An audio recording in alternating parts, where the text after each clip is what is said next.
Live from New York, this is the Harvey Hour. My name is Nathan Harvey. It's great to have you in on a Tuesday. As always, I'm joined alongside my dad, Stephen Harvey. How are you doing today on this Tuesday? I'm good. I'm looking forward to the show. We got some great topics here. Yeah, we got a lot to talk about. Celtics finishing their sweep of the Indiana Pacers. Minnesota Timberwolves could get swept tonight, which we'll talk about later. And also, we have some interesting NFL news when it comes to the number one wide receiver in the NFL, Justin Jefferson, and a potential trade that could have happened during the draft. But let's jump into our first topic of today's show, which is the Boston Celtics were able to clinch that sweep against the let's go to LeBron James first. So, Kultch Sports CEO, Rich Paul said after Game 2 of the Western Conference, the alternate broadcast, how LeBron James is supposedly a free agent, which is quite interesting because he still has a player option that is worth about $50 million with the Los Angeles Lakers. Now, a number of teams since that report came out, or really since Rich Paul said it, a number of teams have reportedly said that they're interested in signing the future Hall of Famer, including the 76ers and the Phoenix Suns. So I want to know, do you think LeBron James will wind up in another team's jersey by the beginning of next year? That's a good question. I'm not sure that it will happen. I think that he's going to play his cards close to his vest, as he always has when it comes to free agency. Twice he's been a free agent. He didn't really say much at all about it until he made his decision, announced it late in the process. This year, June 29th is the deadline, and that's 3 days after the NBA draft, so he'll know where his son is going to be. And I'm sure that will influence a lot of some of the teams who will be picking in this draft. And they may think, hey, I got a chance to get LeBron James because I have his son. His son, hard to say whether he's going to be a great NBA player or not. His stats don't look so great playing for UCLA, right? That's what he was USC. playing. USC, sorry. I think, what did he have, 4 points a game, something like that. But he didn't play all that much. He's going to be a crapshoot. I think drafting him is more a play on getting LeBron, but Bronny said, I don't really, that's not that big a deal for me to play with my dad. It's not something I'm focused on. And I think that's softened up LeBron a little bit. He hasn't said too much about it anymore either. So whether that's a high priority for him, nobody knows. But he'll know where Bronny's going to be. And he will have 3 days to make a decision about whether he wants to be a free agent. Interestingly enough, the money part of it is he gets a little bit more to stay. He gets $164 million to stay with the option year and a 2-year extension, but he doesn't have a no-trade clause. So if he opts out and becomes a free agent, he could get as much as $162 million for 3 years and a no-trade clause. So I'd say LeBron's kind of in the driver's seat here. And technically he is a free agent, even though he hasn't said whether he's going to be or not. And his agent, who said he was a free agent, and then they was quizzed about it, kind of backed off that. And they tried to pin him down, and he said, I don't negotiate. I don't say what the deals are going to be in public television. So he kind of he backpedaled a little bit. So it'll be interesting to watch. That's my view.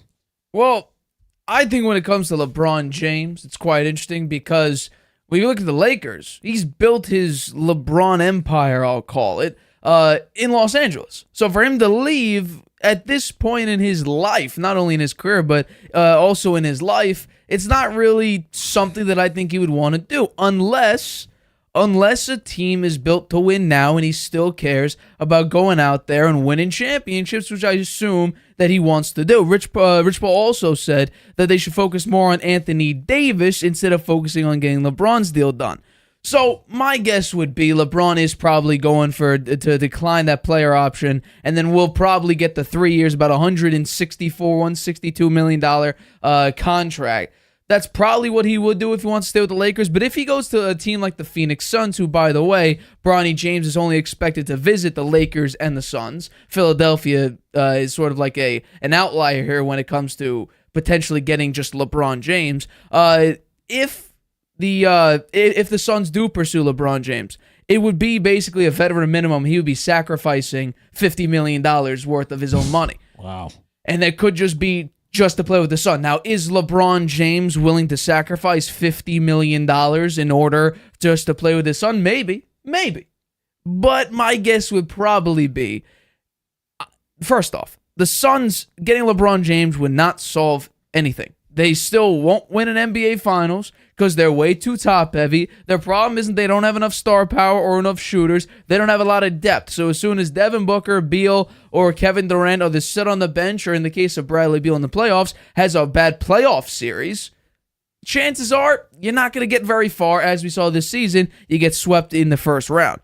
So I think when it comes to the 76ers, you can make some money because they can create up to $65 million in cap space, as well as pair them up with Embiid and Maxey. So you have a big three, and then you could probably get a decent amount of role players. I'm not going to say you're going to go out and get another star player, but I do think LeBron is probably going to stay in LA. This is where his family is. His son is still, Bryce is still in high school.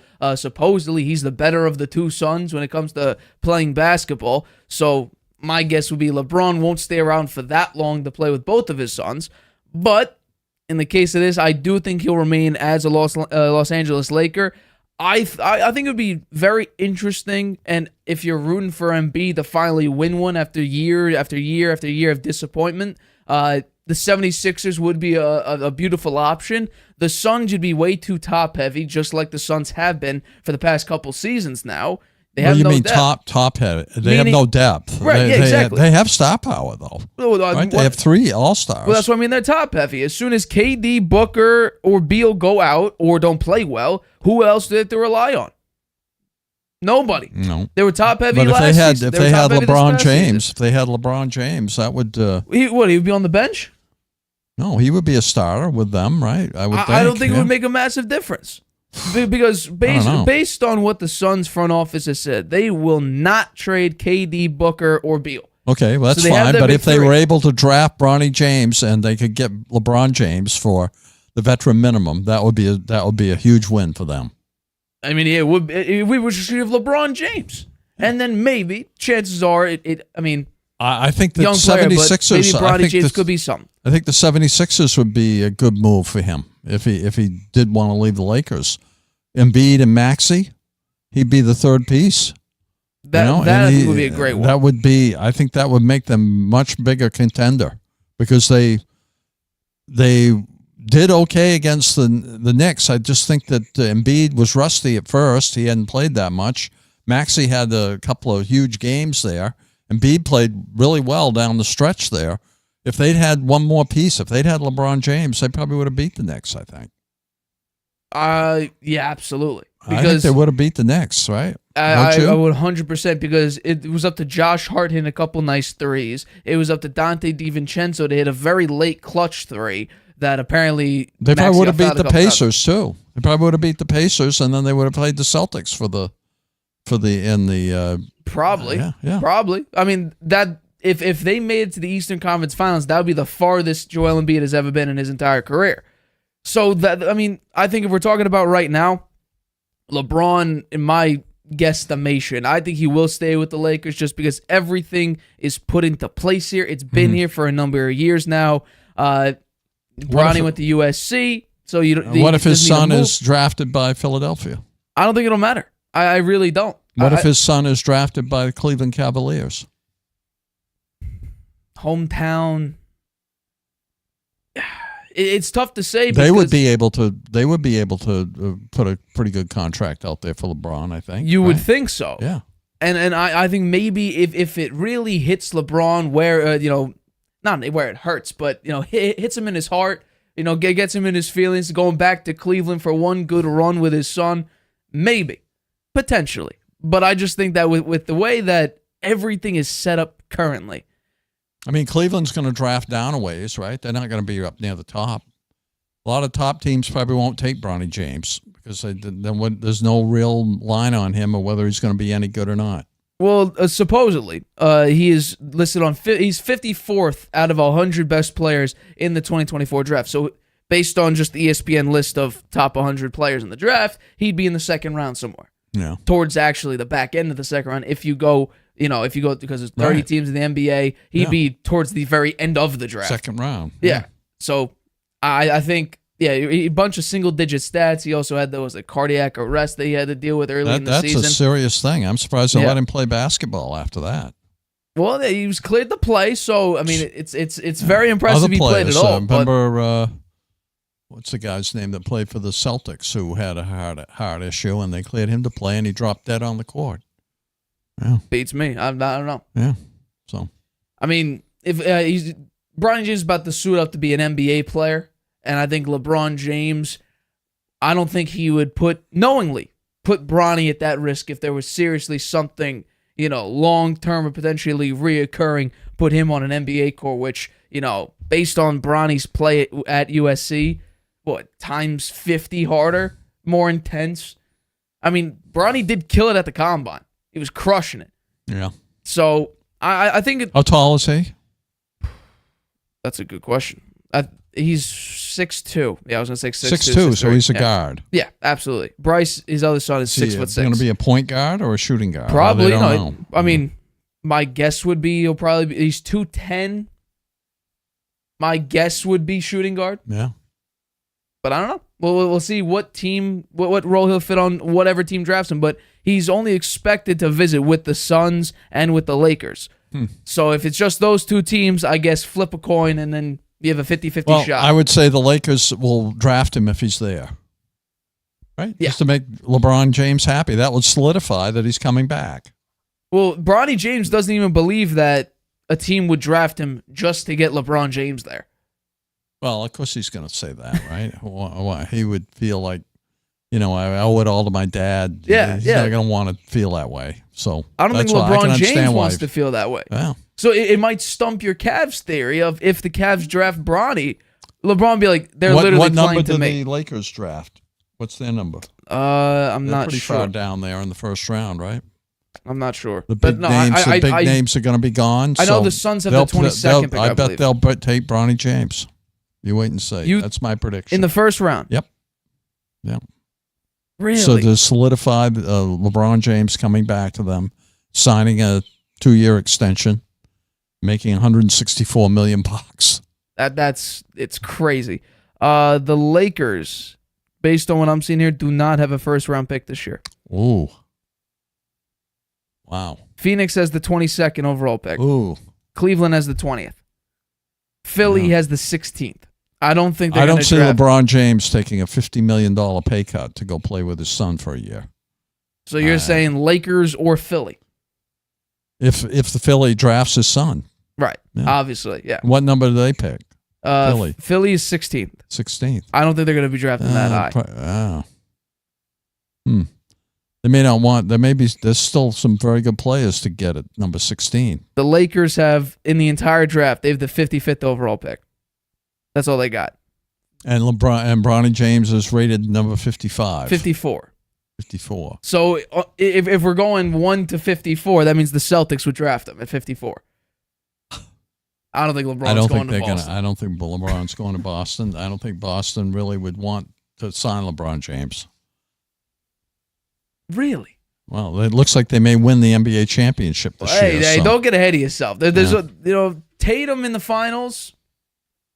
Yeah, well, it's going to be interesting. We're going to talk about that. Yeah, we are going to talk about it. Actually, let's jump to that topic right now. So, I started with this, but I was wrong. I got the order screwed up. The Celtics did indeed finish their sweep of the Indiana Pacers after Tatum dropped a beautiful double-double, nearly a triple-double, and Jaylen Brown won the Larry Bird Eastern Conference Finals MVP trophy. He was one vote ahead of Jason Tatum in 5-4 in favor of Brown. In a 105-102 win, the Celtics are moving on to the NBA Finals, their second Finals appearance in 3 seasons. I want to know, are you surprised that the Celtics were actually able to finish off this sweep and send the Pacers home in 4 games? I was worried after the Knicks series, given the way the Pacers played.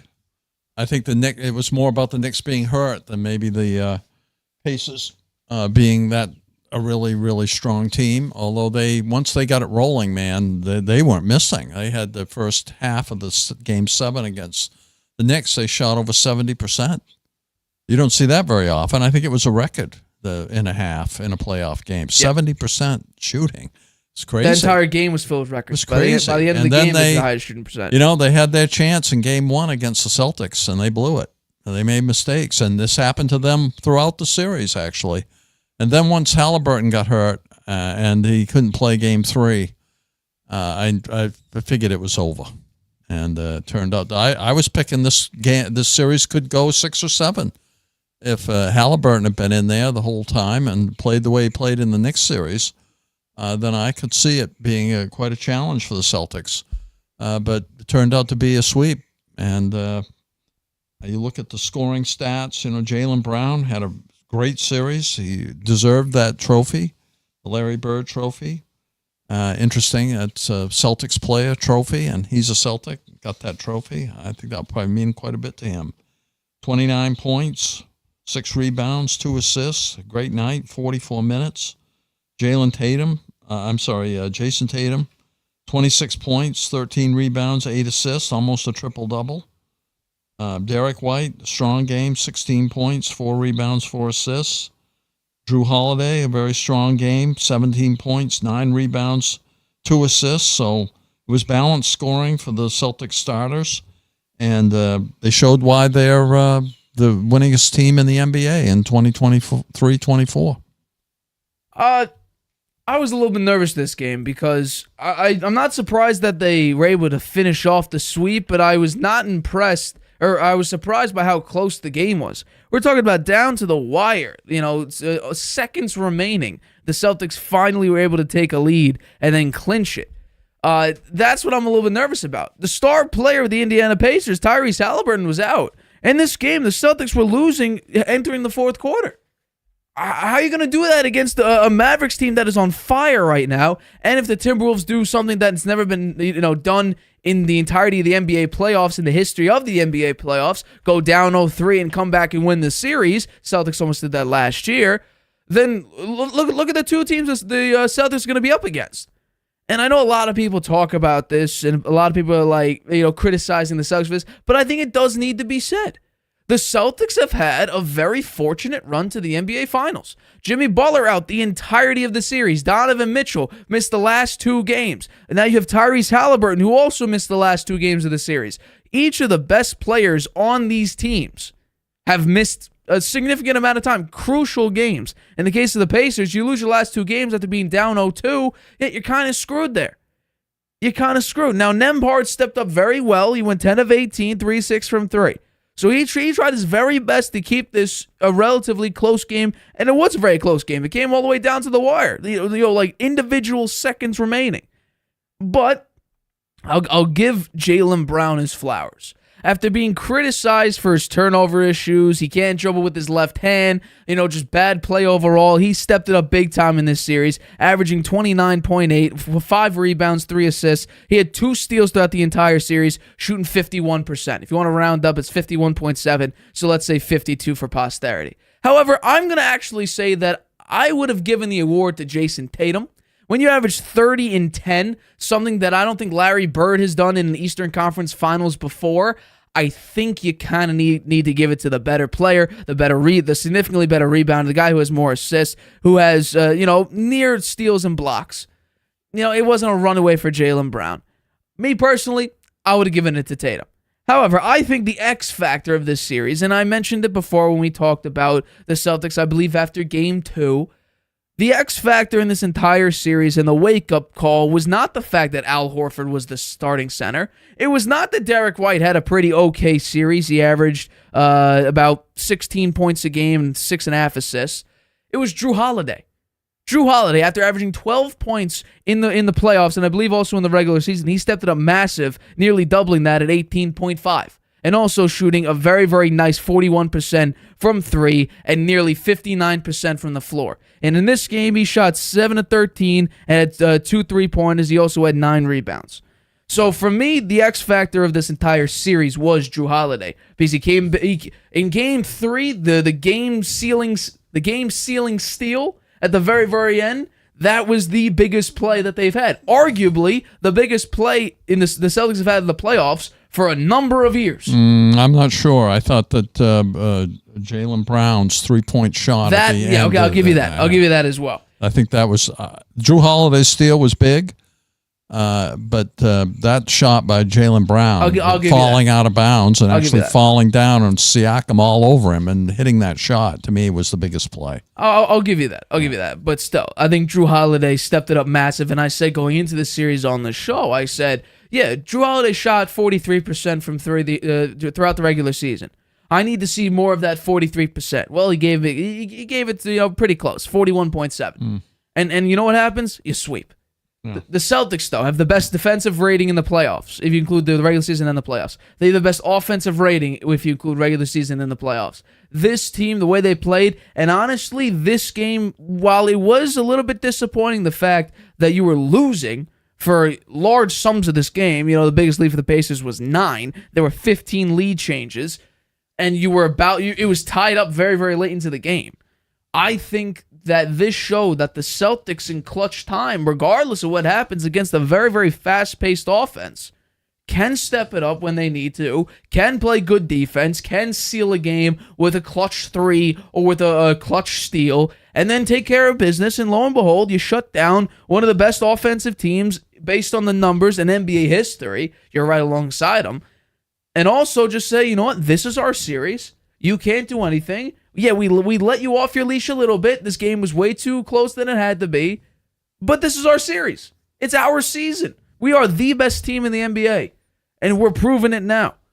So this is the type of Celtics team that I think we should be expecting, from just their player base. So when Jason Tatum says, we're not a super team because we didn't have the coach of the year or the MVP and we had only 2 All-Stars, it doesn't matter. Because the amount of star power you have.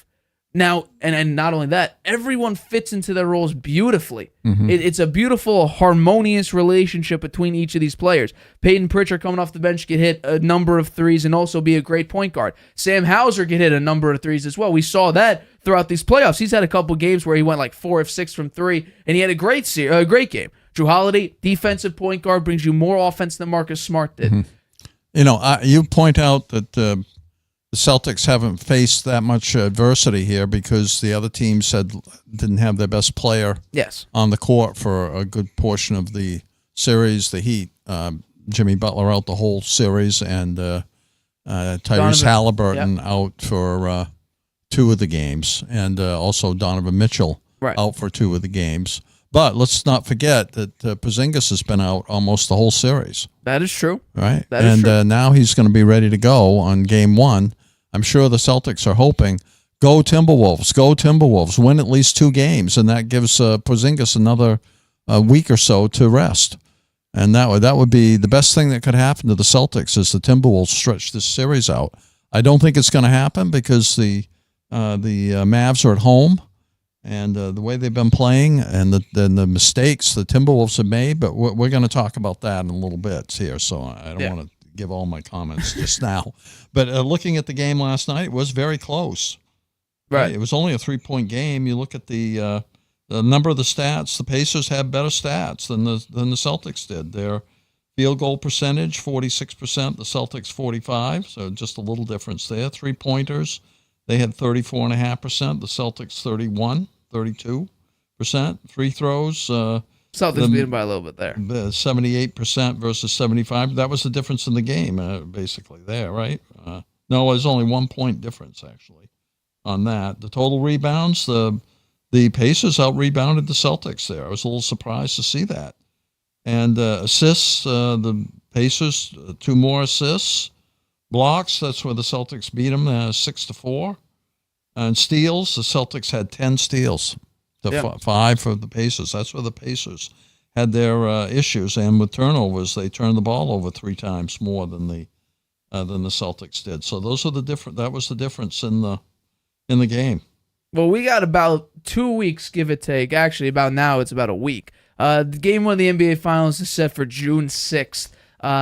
So we'll have to wait and see, what happens there. But my guess would be, we heard that Porzingis was supposed to play in Game 4. He would, there's a chance he can get activated for Game 4. My guess, if I had to take a guess, Porzingis, if they needed to, like let's say there was a chance that they go, the Pacers tie up the series.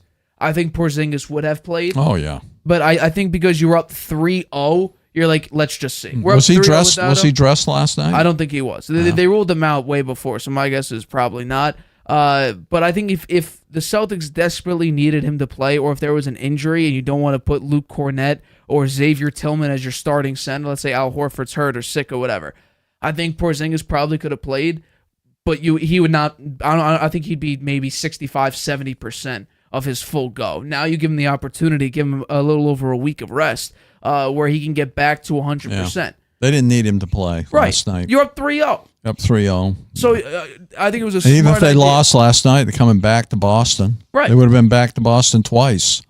You wouldn't want it to go to 7 games for sure, but they did have the opportunity to come back to Boston twice in the rest of the series, and no other team in NBA history 0 for 154 has won a series when they got down 3-0 in the playoffs. So, last little tidbit here. Derek White has become the first guard in NBA history to have a playoff series averaging 2+ steals a game, 2+ blocks, and 2+ 3-pointers made. So there you go. Derek White's setting, putting his name in record books. He's also the 10th player in NBA history with at least 5 steals, 4 assists, and 3 blocks in a playoff game. The most recent was also a Celtic, Glenn Davis. Oh yeah. Who I think is in jail for 40 months now. Oh, yeah? Something like that for, was it something about the NBA insurance? He was abusing that system or something like that. Huh, I didn't know about that. Yeah. But I think the one other point on the Celtics is their defense. They have 2 second-team All-NBA players on their starting 5, and Drew Holiday and Derek White. Yeah. And they proved it in this series, man. They both played great defense, I thought. Speaking of Derek White, he increases the fact that he has the most blocks from anyone 6'6" and under. He had 3 blocks in this game. So he played great defensively.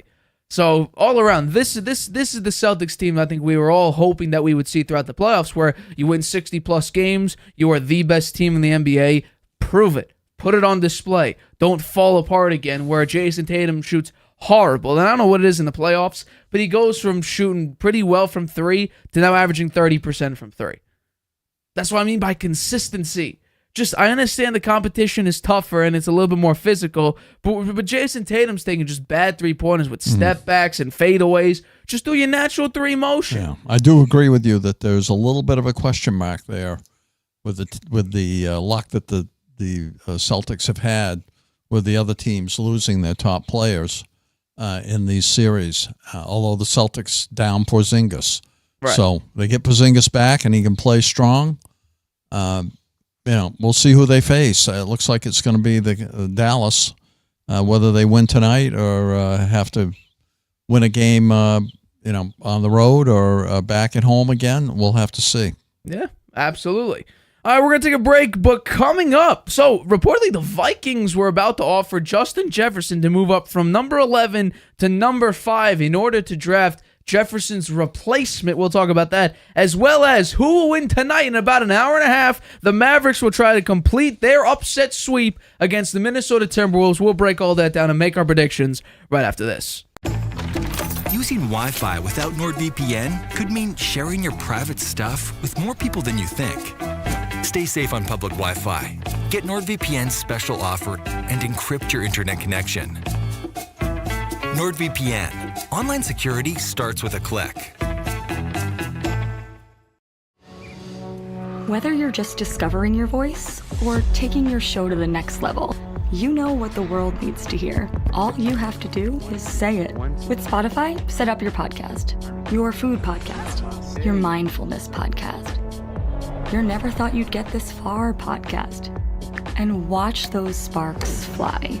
I put a picture of the comment. Drop the episode anywhere people listen. And find out who they're cooking with. Where they're finding inner balance.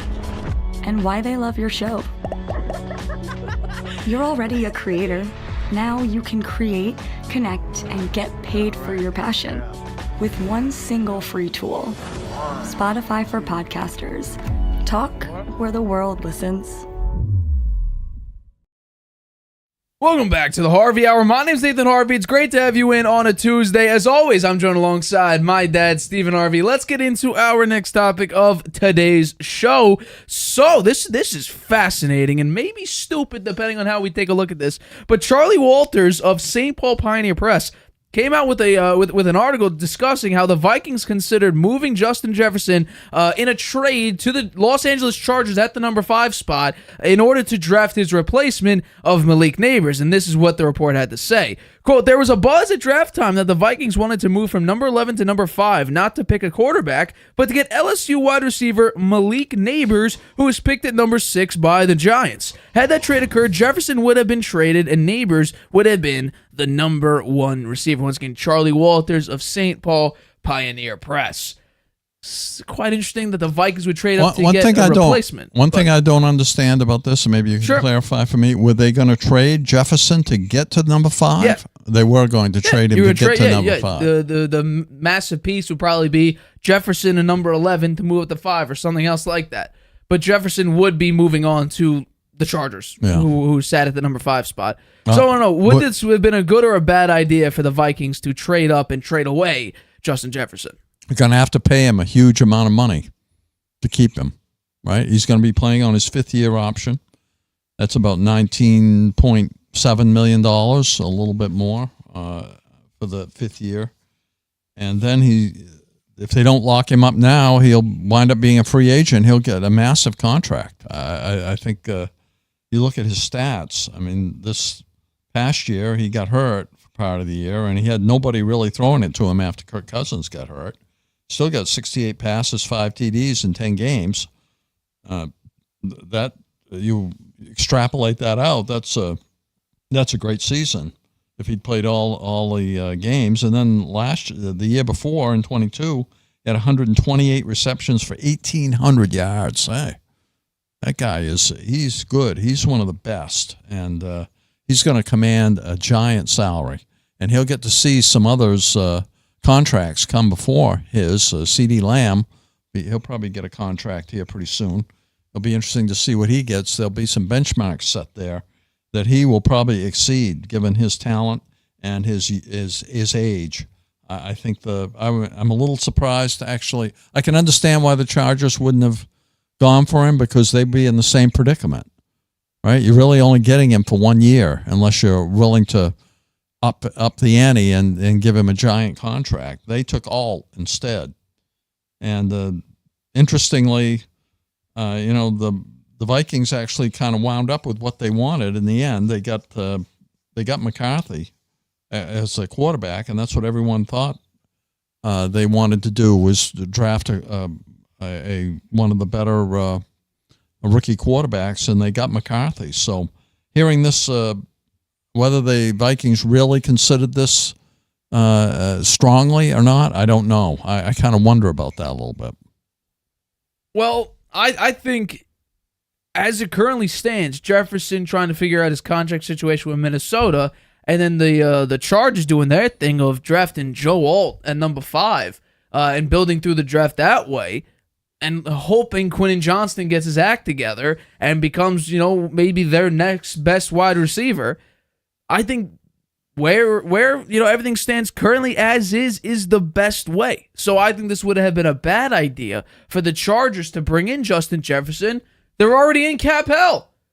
They got to spend so much money on players players. They got rid of a bunch of pieces like Keenan Allen, Mike Williams, and such. But defensively, they're paying guys up the wazoo over here. Yeah. And now all of a sudden you're going to get a massive piece of a guy hoping for, $32 million a year. And with probably over $100 million guaranteed. The contract wouldn't have made sense. You probably would need to strip your entire team bare, at least offensively, even more so. And just hope that Justin Herbert to Justin Jefferson, the Justin Powers, they go out there and just absolutely ball. The chances are that probably won't happen. So I think where it currently stands is the way it should be, because the Chargers financially would need to move so many pieces in order to get Jefferson signed to a long-term deal. Or what they could have done is kind of do it the way sometimes in the NBA it happens. You trade a piece and then you immediately trade him again. Now, I don't think they would do that, because why would you give up a talent why would you give up so much just to get him to then trade him again? Maybe you don't get him for the same value that you traded him for.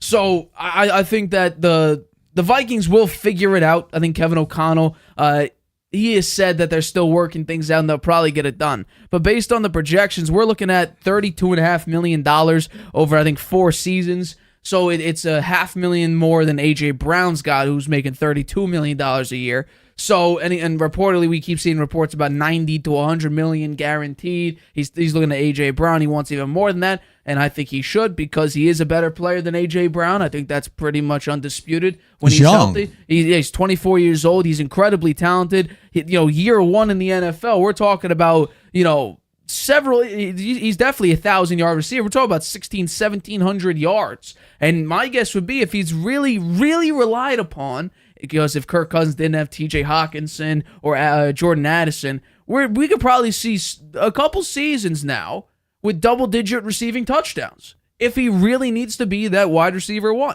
which maybe if it was Herbert to Jefferson, we would have seen several seasons of double-digit touchdowns. But the fact that he's just a player who flies off the screen, could beat basically anybody in any coverage, it's a very, very valuable asset to have. And the way the Vikings are structured right now, with a young quarterback, with a young receiver, I mean, it could be maybe like your Tom Brady, Randy Moss. Now, Randy Moss is a little bit older. However, it could be that type of thing where you have 2 young players growing within the same sort of time period, with the wide receiver being a little bit more, of a veteran piece, but extremely talented. And then you have let's just hope. Let's hope. And I think Vikings fans would also hope this, that J.J. McCarthy doesn't let what happened to Baker Mayfield when he had OBJ happen to him, where he feels like he has to, get the ball to Jefferson instead of spread it around, or hand the ball off to Aaron Jones or even T.J. Hawkinson or Jordan Addison. He feels like he needs to get to Jefferson because he's the big name player with a big time contract. Hopefully he could spread it out, and I think Kevin O'Connell will do a good job with that, teaching him and coaching him offensively. So I think that this would have been a relatively bad idea for both parties, actually, because you're going to draft Malik Nabers, and then Sam Darnold would be your starting quarterback, unless you want to go with, I guess, actually what? You would need to go with a tier 2 quarterback if you're including all first-round quarterbacks in the same tier, which they're not. But for the sake of this, if you end at Bo Nix or Michael Penix, who is basically on everybody's draft stock, with the one of those quarterbacks being the last worthy first-round pick, and then you get into Spencer Rattler and Jordan Travis and all them others, you would need to draft at number 23 if you do keep that pick after the trade-up. That would be your quarterback unless you want to stick with Sam Darnold, which, I mean, just Sam Darnold isn't a great quarterback. So you would have Malik Nabers trying to catch balls from Sam Darnold. Yeah, well, I think the Vikings need to get a deal done with Jefferson before the season starts. 100%. Right? Because if they don't, he's going to annoy him, and he's going to hold out. He's going to give him even more motivation to have a fantastic season.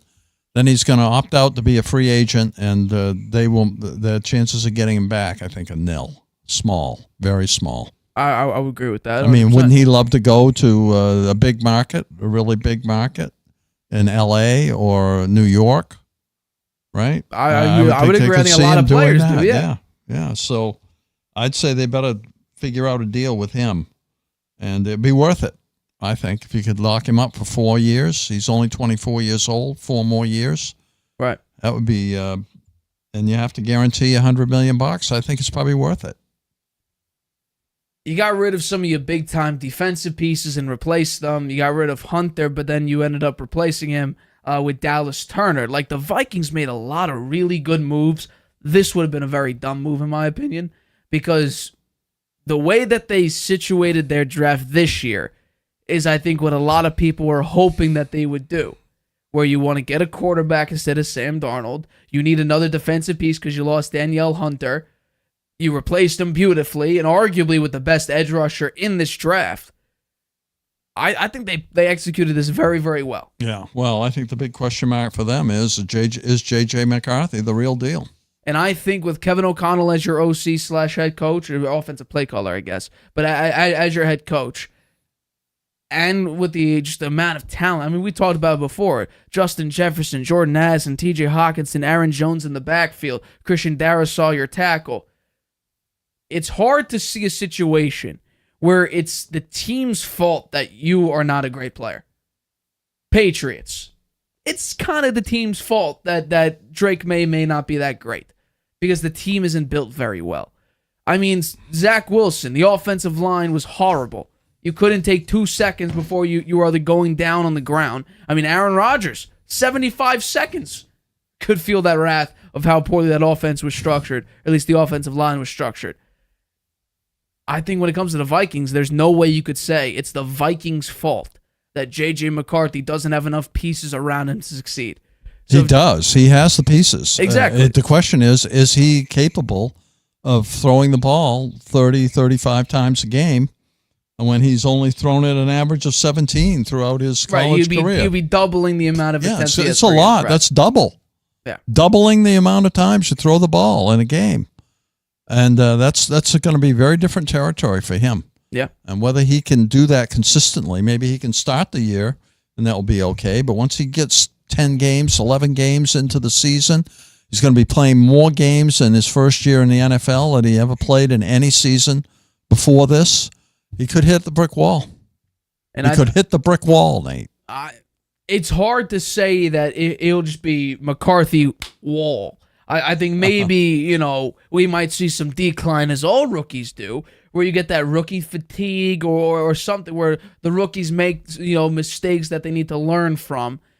But it's hard to see, and same thing with Caleb Williams. The Bears did a very, very good job surrounding whatever quarterback was going to be there with a decent amount of offensive pieces. You still got DJ Moore, you got DeAndre Swift, you got Keenan Allen, you're developing a relatively good offensive line. Backfield is looking good with DeAndre Swift as the feature back. You got Cole Kmet, the tight end.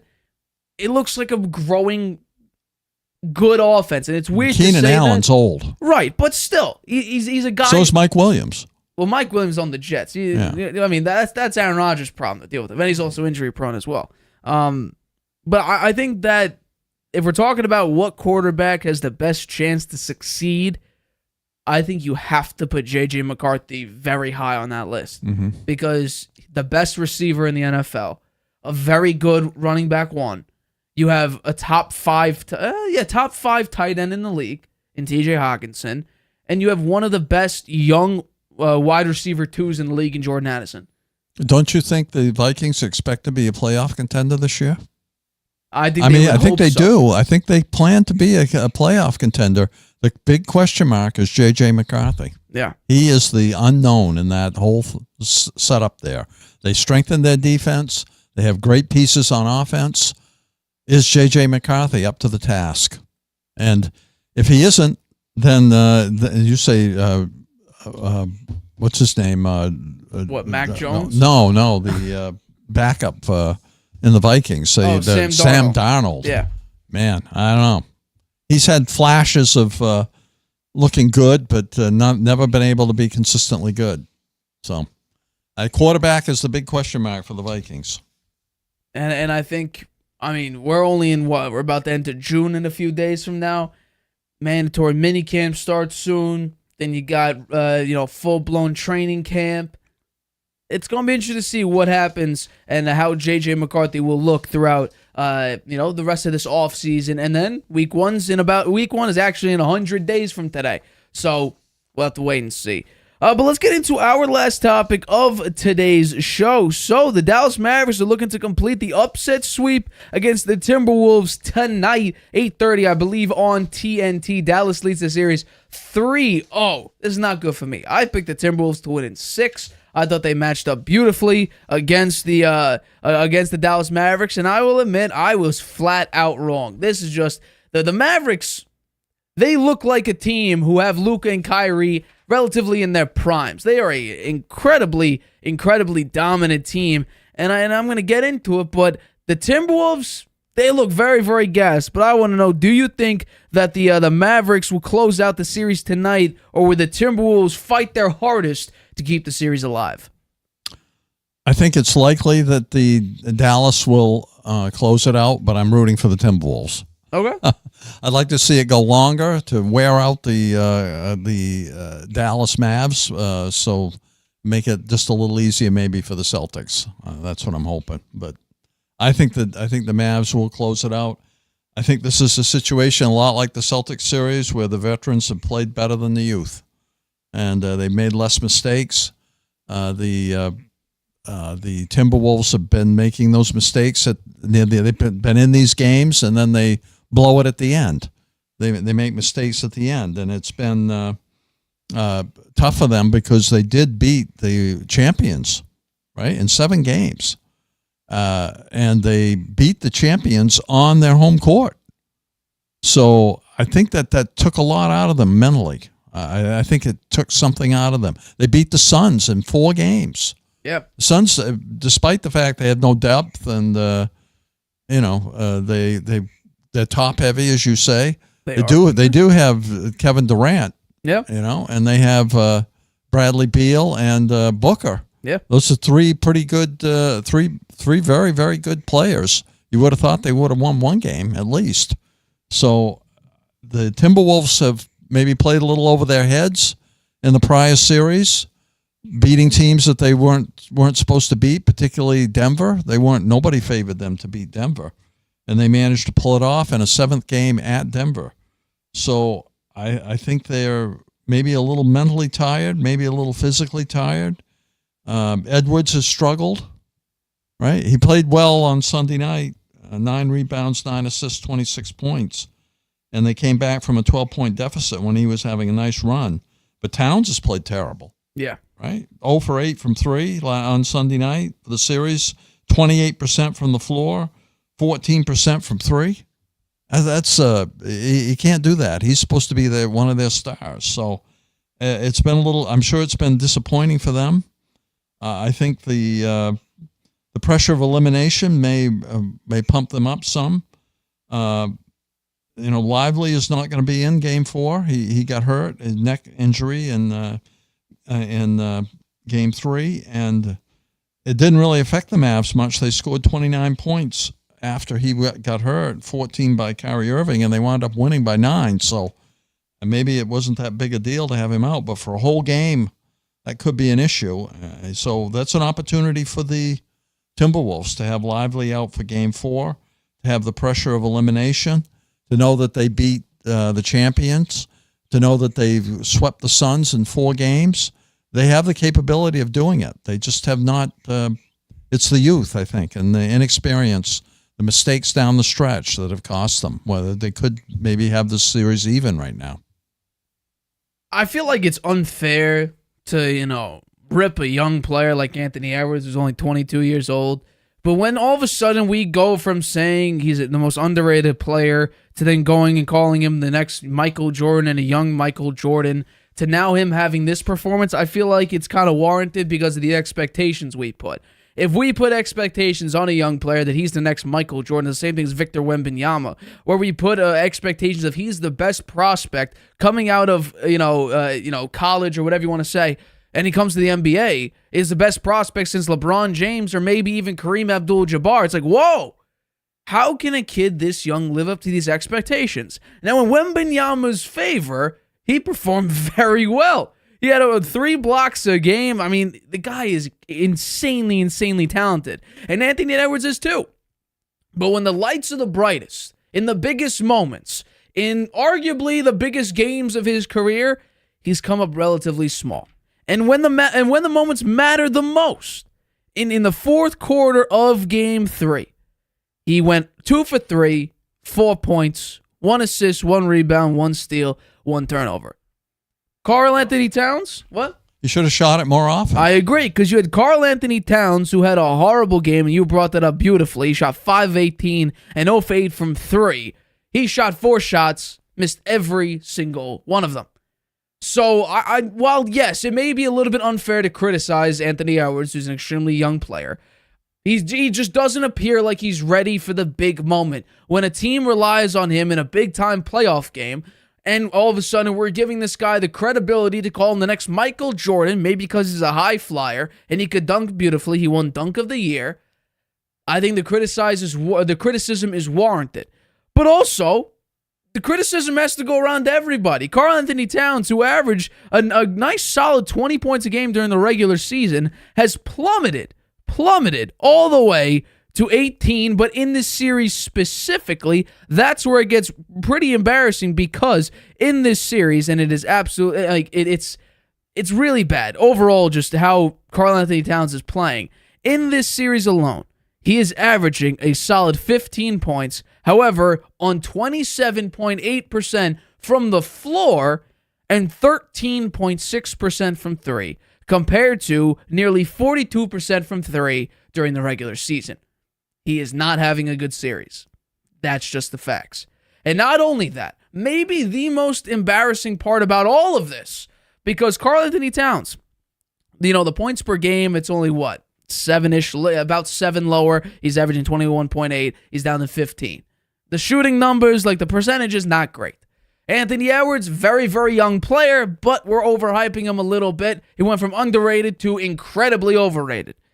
But I think the massive disappointment is the Defensive Player of the Year, Rudy Gobert, who several times, now we have players on the Dallas Mavericks who are ISOing against Rudy Gobert and putting him on ice skates and draining shots in front of his face. If you're a Defensive Player of the Year, that shouldn't happen, nor should you be pirouetting on a basketball court because you're getting turned around. A left side, right side, crossover, now you're turned around entirely, and Kyrie Irving is hitting a shot over you. I don't think that's a good look for anybody, whether it's Rudy Gobert or any really top-tier defensive player. If you're pirouetting on a basketball court and ice skating and doing, triple spins and then you dive forward, not great look if you're a Defensive Player of the Year. He's a big guy, though, man. He is a big guy. He's big. But if you're being, basically on like a jellyfish in water where you're bobbing to the left and then wading to the right and all the guy's doing is one crossover move, it's not a good look. It really is not a good look. Yeah, well, I'm disappointed in the Timberwolves. I don't like the Mavs, actually. I don't like Kyrie Irving. All his talk and jive and his disrupting of teams along the way here. He's focused right now, and he's playing very well. And they wind up beating the Timberwolves, which is very likely, given no other team in NBA history has come back from 3-0. 154 times they've tried, 154 times they've failed. Looks like the Mavs are going to play the Celtics. Kyrie Irving's going to hear it from the Boston crowd. They hate him. And they hate him. I'm pretty sure, if I remember correctly, the last time Kyrie Irving played a playoff series against Boston, just make sure I fact check this correctly, they got swept. Yeah, they got swept. Yeah. And I'll get this, Kyrie Irving had a great game one. I think he had over 40 points in that game, but they got swept. I think alongside Luka Doncic, who's averaging, again, nearly a triple-double, 28 points, 9 assists, 9 boards. Luka Doncic is an incredible player. Insanely now, good. Shooting percentage-wise, it doesn't look great. So, honestly, we could be seeing a similar situation with, maybe Jaylen Brown and Jason Tatum if the Mavs do close it out. And I'm with you. I completely screwed this up because I thought Karl Anthony Towns and Rudy Gobert could shut down Lively and who else? I'm forgetting. Lively and Derek Jones, or Daniel Gafford, excuse me. Lively and Gafford, who were great on alley-oops and getting to the paint and dominating there. You have two big men that match up pretty well, as you have Jaden McDaniels, who the last time they played Luka Doncic cost him to only shoot 4 of 11 from the floor back when they played in January. So that's not the case whatsoever. I do expect them to upset sweep. So it's incredible what they're doing. Lively is not in the game. He's not going to play. I think you'll see other players. The Mavs are up. at home, though. I think that is a factor that's going to be very hard for the Timberwolves to overcome. Although the Timberwolves did go into Denver and embarrass them a couple times. Game, but this is different. They're down 3-0. That is true. Yeah. I'll also say, P.J. Washington, what an incredible, display of performance after performances, throughout this series. In this game, in Game 3, 5 of 10 from the floor. He also had 8 rebounds to go along with it. He's playing extremely well. Underrated performer, I think, overall. But I just think, Luka Doncic and Kyrie Irving, you combine for 66 points, each scored 33. It's very hard to stop it. You have Luka Doncic shooting 45% from 3, and then you have Kyrie Irving shooting 50 in Game 3. There's really nothing you could do. Meanwhile, your top players, especially Karl Anthony Towns, shooting 27% from the floor and 0% from 3. Same with Anthony Edwards. It's just not a good look. Overall, it's just not a good look. So, I don't know about you. I'm taking the Mavericks to win, and I don't think I'll give it a 9-point win in the Mavericks' favor. 9 points tonight. Because what's crazy is that there could be a minute left. Timberwolves up by 2, and by the final buzzer, Mavs win by 7. Yeah. Because for whatever reason, Luka Doncic and Kyrie Irving, and I guess this is why it's being discussed as them being the best backcourt in NBA history. They're incredibly clutch. And I brought this up on our rant when we talked about Jokic and clutch performances and Gilbert Arenas' take on that. It was Kyrie Irving who hit basically the game-winning 3 against the Warriors to give the Cavs that championship against the 73-win Warriors. It wasn't LeBron. I know. It was Kyrie Irving. Yeah. And they got Luka Doncic. That was a long time ago now. I don't think it matters because that is still sort of in Kyrie's DNA. I think that the Mavs against the Celtics, Kyrie Irving's going to feel the physicality of that game a lot more. Going to have Drew Holiday on him. Yeah, Drew Holiday's a big guy. It's going to make it tough for Kyrie Irving. They're going to bang him around a little bit. He's going to feel it more physically than he has yet. The guy handles arguably the best in NBA history. Drew Holiday better not be on ice skates like Rudy Gobert was. I don't think he will be. Well, we'll have to see. Even if Drew Holiday has time, you could hand him over to Derek White, who also an All-Pro, All NBA second-team defensive player. Yeah. So I think that, and if Lively continues to be injured and Porzingis comes back, could be good for the Celtics. The Celtics have to win this championship. The season will be considered a failure if they don't now. I think. I think honestly, if the series goes 7, I think you could be like, probably shouldn't have gone 7. It goes 7, then they'll play the final game in Boston Garden. Who knows? Yeah. Last year, the Eastern Conference Championship, Game 7 in the Garden, and the Celtics lost. Yeah. So I don't know. We'll see. We watched them when we were in Hawaii play the Heat, and no, they played. They played the Heat, and wound up beating them. And then they wound up losing to the Warriors. Yeah, they couldn't stop Steph Curry. They were up 2-0, and then Stephen Curry became like 2016 Stephen Curry again and could not miss. Did they go up 2-0? I didn't think so. I thought it was 2-1-1. It was 2-1. It was 2-1. 2-1. I believe. But I think it was 1-1, and they went up 2-1. 2-1. Yeah. So it's good. Yeah, 2-1. So so they couldn't stop Curry. Yeah. Right. He took over. Doncic could do the same thing, and now they have Irving too. Yeah, I was about to say. So they also have Kyrie Irving. It scares me. The series scares me against the Mavs. Well, we both picked the Celtics to win the NBA Finals just based on merit. They are the best team on paper. The numbers say that they're the best team in the NBA. Their win-loss total says the best team in the NBA. The fact that they just went out and go 12-2 in these playoffs means that probably they're the best team in the NBA, because I think that's the best record that currently stands in the NBA playoffs currently. So this team should be able to win the NBA Finals. And honestly, and this is the sad part about it, I don't think the Celtics will fully get the flowers they deserve even if they win. Because everyone would be, well, that's what should have happened. They should have won. Well, that's okay. I'll be all right with that. I just want them to win. I've been waiting a long time for a championship now. 2008. Yeah. Come on. That was a long time ago. Was it, 15 years? Yeah. 16 years now? I mean, you look at the Celtics have 17 championships. Tied with the Lakers. There's been some pretty big, long stretches now between championship games. Yeah. Championship wins, I should say. Yeah. 2008, the last one. Yeah. Right? So let's go Celts. Well, Paul Pierce would be right, and that's what sparked the Jokic is the worst MVP statistically in the last 40 years. Or it was something along the lines of that. And Gilbert Arenas, went on his hot take and went on all of his rants after that. So maybe Paul Pierce is right. Celtics will be able to surpass the Lakers in NBA Finals championship wins before the Lakers could pass them. So, yeah, I assume we're both picking the Mavs to win tonight. I'm afraid so. I'm hoping. I think the Mavs are going to win. I'm hoping the Timberwolves pull off an upset. Well, just because it's my pick, I picked the Timberwolves to win this series, but it looks like that's not the case. I'll admit defeat, and I'll say, Mavericks, congratulations. You were able to upset sweep the Minnesota Timberwolves.